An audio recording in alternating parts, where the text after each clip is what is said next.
Dito naman sa kabila. Sige lang. Hi, so sa mga kailangan nyo matutunan din na lessons para lalo kayo yumaman is of course, dapat matutong magbigay. Kung hindi mo kaya magbigay ng piso, hindi mo kaya magbigay ng 1,000,000. And the more you give, the more you receive. And the more na nakakatulong mo sa maraming tao, gumagaan ang buhay mo. Pansinin mo yung mga taong hindi mahilig tumulong, sila yung lagi nahihirapan pagdating sa pera. Eh yung mga lagi naman tumutulong, para magaan yung buhay sa kanila. Okay, dati merong ginawang study na actually hindi siya study, totoo siya nangyari si Warren Buffett. Nag-donate siya ng almost ilang bilyon. Na next year, nalakpasan niya si Bill Gates. Dahil na siya nag-donate siya ng ilang bilyon. So imagine yung kung sa kanila effective, what more sa atin. Diba? Meron pa nga dati, kaya hindi ako pala bigay.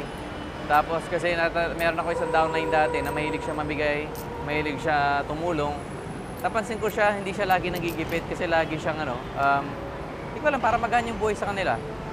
So ikaw, pag kasi hindi ka pala bigay, nanggagaling ka sa lack consciousness. Ibig sabihin, iniisip mo na, nako, baka wala nang dumating na pera, kaya di mo na ako mamimigay. Actually, pag iniisip mo yung gano'n na baka wala nang dumating na pera, di ako mamimigay, lalong walang darating.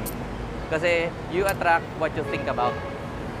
So kapag iniisip mo, sige, bibigyan ko to kasi pag nagbigay ako, mas maraming babalik sa akin. And it's a universal law na pag nagbigay ka, bumabalik sa yun lalo.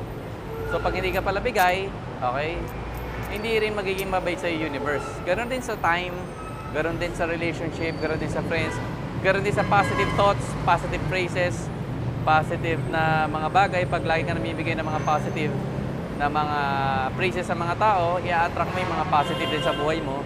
Kapag lagi ka mo nagsasabi ng negative sa may ibang tao, i-attract mo rin negative sa buhay mo.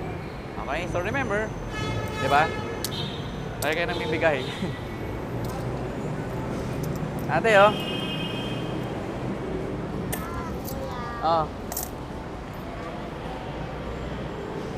Bye-bye.